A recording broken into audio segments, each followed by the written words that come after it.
Capítulo 5, segunda parte. De nuevo, siendo el Estado romano la deidad suprema, el Senado y el pueblo eran los órganos a través de los cuales se expresaban sus ideas. De ahí la máxima Vox Populi, Vox Dei. La voz del pueblo es la voz de Dios. Cuando esta voz expresó la voluntad de la deidad suprema, en consecuencia, el bien supremo, y como esta voluntad se expresó en forma de leyes, de ahí nuevamente la máxima romana, lo que la ley dice es lo correcto. Es muy evidente que en tal sistema no había lugar para la individualidad.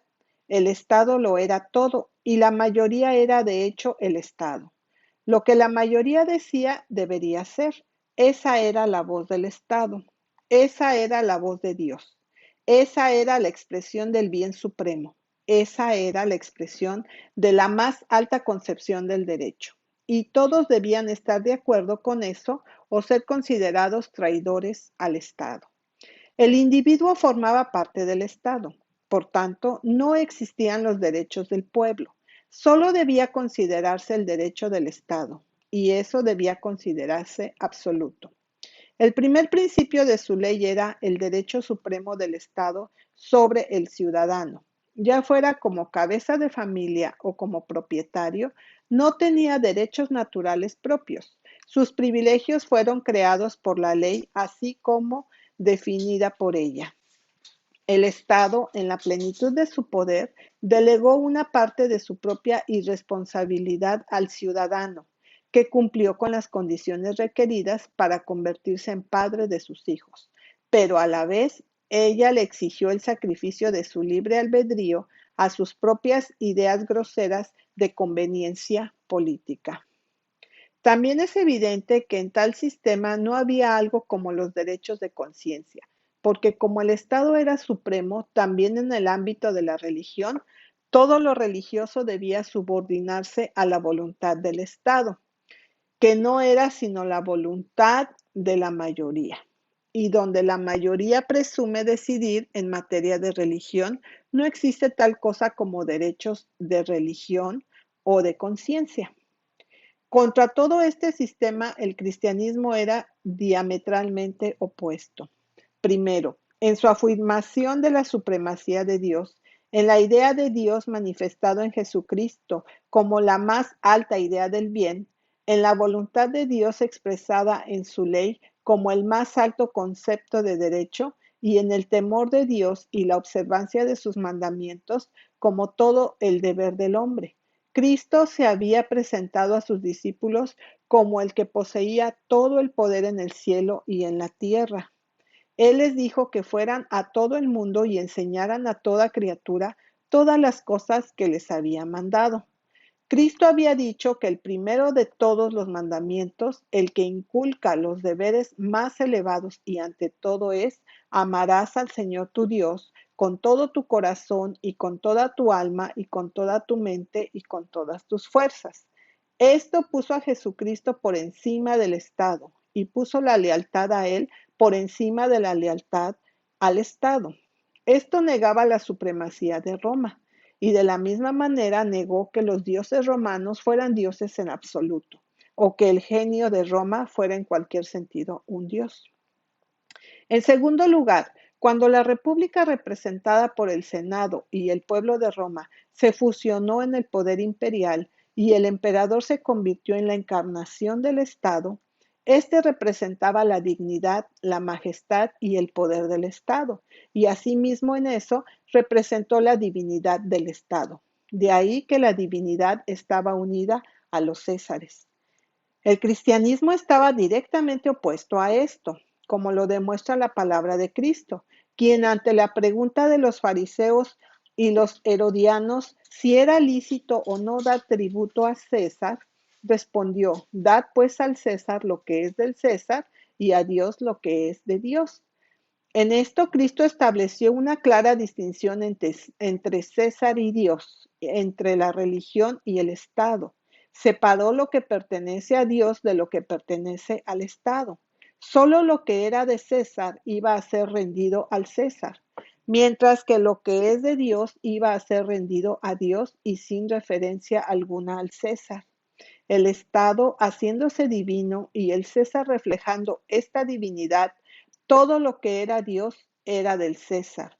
Por tanto, todo lo que era de Dios era del César. Por tanto, cuando Cristo hizo esta distinción entre Dios y el César, separó lo que pertenece a Dios de lo que pertenece al César y ordenó a los hombres que le rindieran a Dios lo que es de Dios y al César solo lo que es del César. Inmediatamente despojó a César, al Estado, de todos los atributos de divinidad y al hacer esto declaró la supremacía de la conciencia individual, porque le toca al individuo decidir qué cosas pertenecen a Dios. Así, el cristianismo proclamó el derecho del individuo a adorar según los dictados de su propia conciencia. Mientras que Roma afirmaba el deber de todo hombre de adorar según los dictados del Estado, el cristianismo afirmó la supremacía de Dios. Roma afirmó la supremacía del Estado.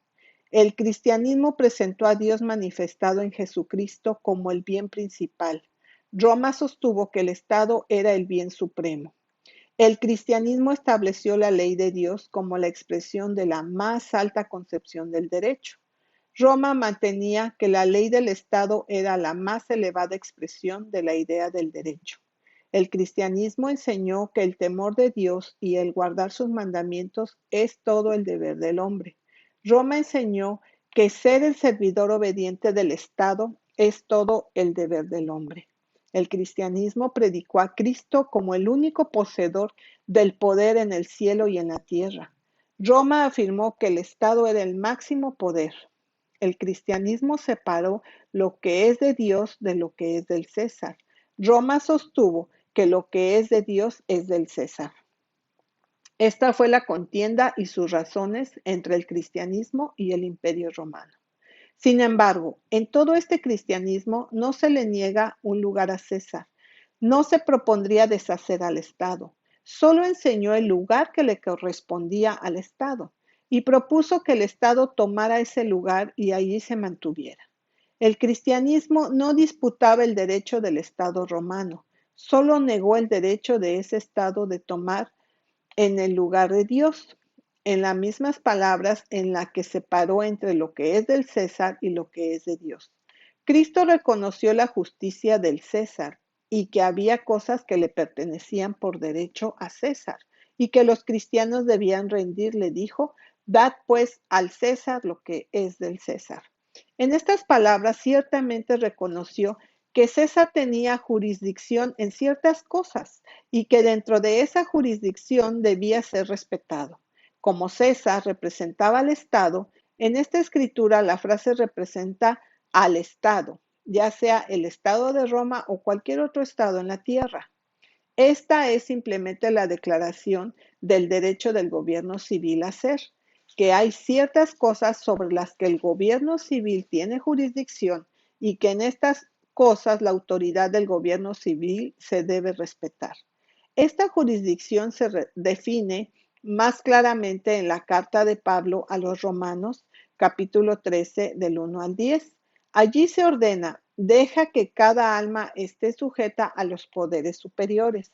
En esto se afirma el derecho de los poderes superiores, es decir, el derecho del Estado para ejercer la autoridad y que los cristianos deben estar sujetos a esa autoridad.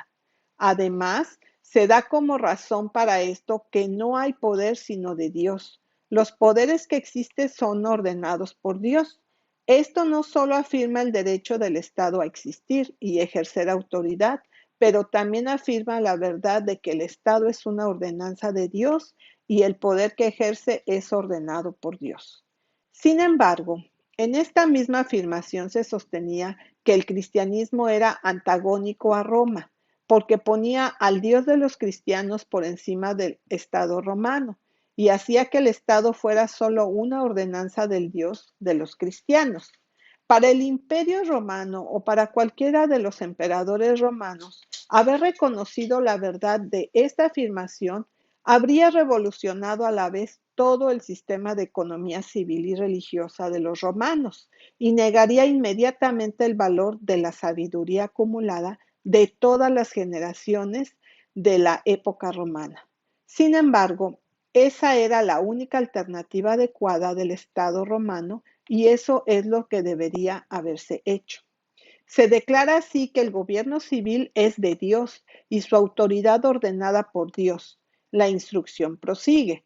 Por tanto, todo aquel que resiste al poder se opone a la orden de Dios, y los que resistan recibirán condenación para sí mismos. Por tanto, es necesario que estéis sujetos no solo por ira, sino también por causa de la conciencia, siendo los gobiernos de Dios y su autoridad ordenada por Dios. Los cristianos, al respetar a Dios, necesariamente respetarán en su lugar el ejercicio de la autoridad por él ordenada. Pero esta autoridad, según las palabras de Cristo, debe ejercerse únicamente en aquellas cosas que pertenecen al César y no en cosas que pertenecen a Dios. En consecuencia, la carta a los romanos prosigue. Por esto, pagad también tributo porque son ministros de Dios y atienden continuamente a esto mismo. Esto conecta el argumento de Pablo directamente con el de Cristo antes mencionado y muestra que esto no es más que un comentario sobre esa declaración y una extensión del argumento que contiene. La escritura prosigue. Dad pues a todos sus tributos, tributo a quien se deba tributo, costumbre a quien se le haya hecho, temor a quien temer, honra a quien honra. No debáis a nadie nada, sino amarse unos a otros, porque el que ama a otro ha cumplido la ley. Por esto, no cometerás adulterio, no matarás, no hurtarás, no darás falso testimonio, no codiciarás, y si hay algún otro mandamiento, se comprende brevemente en este dicho, a saber, amarás a tu prójimo como a ti mismo. Tengamos presente que el apóstol escribe aquí a los cristianos sobre el respeto y el deber que son rendir a los poderes existentes, es decir, al Estado. De hecho, sabían muy bien, y también aquellos a quienes escribió, que hay otros mandamientos en la misma ley de los cuales una parte se cita aquí, pero él y ellos también sabían que estos otros mandamientos no se relacionan de ninguna manera con ningún deber del hombre o respeto a los poderes existentes. Esos otros mandamientos de la ley que aquí se citan parcialmente se refieren a Dios y al deber del hombre para con él. Uno de ellos es, no tendrás dioses ajenos delante de mí. Otro, no te harás imagen tallada.